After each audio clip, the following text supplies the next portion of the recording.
Welcome back to the second half of the program. And last week, Kenya hosted the second edition of the annual Kenya Mining Forum. Well, the forum aims at creating networking opportunities for both local and foreign mining investment.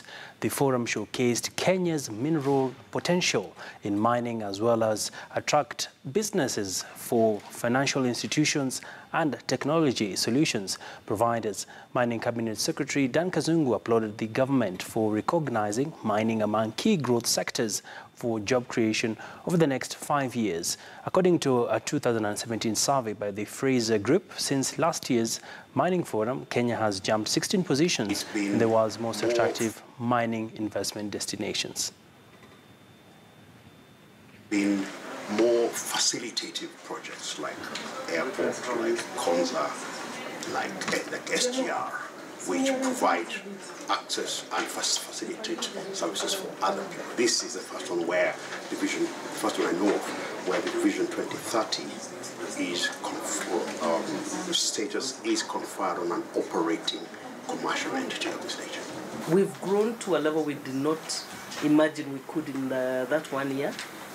And the partners, Cedric, Acacia, and Base, held this baby together and supported our forum. We had our first gem and jewelry show in Nairobi, to which we made the first ever Kenya One. All of you are used to the beaded Kenya One, which is done by beads. But this time, using our own minerals, we made Kenya One with all the true colors of Kenya, each and every stone a product of Kenya. Big plans on the Kenya Mining Forum. We want it to grow to become the premier mining investment conference or event for East and Central Africa. We want this to be the event that international investors and local investors, artisanal mining players, they all congregate and see the best way forward. Well, we had a conversation with Julius Kamau, who is one of the key people in the extractive sectors. And let's take a listen to that interview.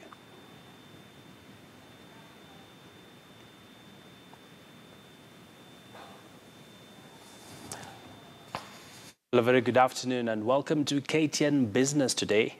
We want to get into an interesting conversation that has defined the headlines for a number of weeks now, and that was the Mining Summit, which happened last week in the country. And we want to explore this matter. And right now we're joined by Stephen Kuria, who is from the Kenya Australian Chamber of Commerce and is also a mining expert, to just take stock of really what were some of the key highlights from this particular summit. Many thanks, Stephen, for joining us. All right, thank you, Mr. Gina. Nice to be here. I think starting with the summit went pretty well. A lot of speakers, and it's good for the first time to see international flavor in effort. And I think it's a good time now when you have seen the Mining Act being passed. Mm-hmm. So it was a good time to consolidate. And also the fact is that we are now seeing a good extensions of exploration of Acacia, mm-hmm. and also seeing what is happening in Kuria with the base resources. So it is a good time to talk about the actual mining hub. The CS, Honorable Dan Kazungu, mm-hmm. Was quite clear that they want Kenya to become the mining hub of Africa. And the conversation is, what's the journey from where we are to become a center of mining hub? All right. Yeah. And Stephen, you've raised an interesting point that Kenya wants to be the mining hub. Mm-hmm. And looking at the sector currently, it contributes less than 10 billion shillings, mm-hmm. to the country's GDP. Mm-hmm. And if you were to compare this with countries like South Africa, mm-hmm. Ghana, Nigeria, mm-hmm. I mean, Kenya is not even scratching the surface. Yeah. So really, where are we as a country when it comes to the extractives? What needs to be done so as to take it to the next level? Excellent question, and it's true. I'm based in Australia, Western Australia. Iron ore itself give us 58 billion to Australian currency, or to our GDP. So here we see 1% mining GDP for Kenya. Sure. So it's quite small, although there's a talk that we have grown to 9%. My view is that there's a lot need to be done, and to be honest, not just the high service. Places like Migori, there's a lot of minerals. We got granite in Vihiga. We need to have a good roadmap of how to get there. And mainly, we've been talking about capacity, capability building, and also compliance and the rules. Because if you go to Migori now, you find people working with some without proper equipment. Yeah, without proper equipment, people being buried, and so those where we need for our people to understand how is a TCS mine supposed to operate. The health and safety rules and regulations need to be cascaded down to the ground floor. So capacity building, we lack experience. And I'm not talking from the TCS miners, it's the whole industry. And that's where we are actually quite adamant that we can leverage the Australians' experience, or South African or Canadian. Australia, we are #1 in almost all minerals. So we talk iron ore, gold producers. And it's been done for us for 100 years. So we have something we have learned from our mistake, and also from the way forward, which Kenya can piggyback from leapfrog, to be honest, from where we are. But going back to your questions, is that we stand high potential, but we have to get our strategy right. And this is some of the area I spoke at the conference. We have to have a strategy right. Then we have to have innovation, because Kenyans are very, very well in innovation technology. The youngsters are picking it up. Sure. And then train our people. So it's a three-leg triangle that we have to work with this, and Australia does it pretty well. All right. Yeah. And Stephen, one of the big questions, of course, is right now, even as a country, we are yet to conclude the airborne survey to know how much of minerals we have and how to quantify this. And this has also led to the sector not taking off as it should be.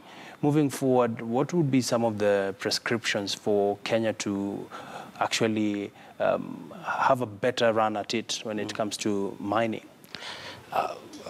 One of the things which I always talk about, at the moment, the airborne is supposed to start next year sometimes. But airborne is overestimated. These assumptions have been running around the country that you can go on the air and be able to pick precise minerals that are on the ground. That's not possible. You still have to drill. You still have to go on site. That will help us isolate some areas. And to be honest, geologists here are very good. They already know some of our areas in Kenya where we have minerals. But if you look at places like Turkana, it's such a big county. We just need, airborne will help us just to focus on one particular area. But we still need to do our job. And that is our government policies being fastened and quickened so that you can allow investors to go and drill the hole. Because at the end of the day, it's private investors that's going to build the industry. Sure. It's actually not government. And then also in the area of allowing the leases, I think now they only start approving the leases, I think it's 2 months ago. So everything had been on hold for quite some time. All right. And I understand some things needed to be settled first before we could go to the mining. But I think it's long overdue to make roads quicker and also allow to facilitate the industry to invest on the drilling program, exploration programs. Okay. Yes. And finally, Stephen, where do you see Kenya's mineral sector, say, in the next 5-10 years? Kenya is unexplored. Yes, we have people in Taveta doing small-scale mining. We have people in Migori doing small-scale mining, all the way to Kajiado. But what we want and is more favorable is bringing large-scale mining. At the moment, we have a lease in Taveta for iron ore, which is very good for construction of metals, is been in a case for quite some times. So we have seen what base can give. One mine can give 1%. Acacia will possibly give another 6% because the gold grade they have is pretty good. Sure. We have 3 or 4 will overtake all the other industry in Kenya for such a small sector. So the potentials are huge. All right. Yeah. Interesting conversation there, Stephen Kuria. Many thanks for debunking for us the myths around the mining sector.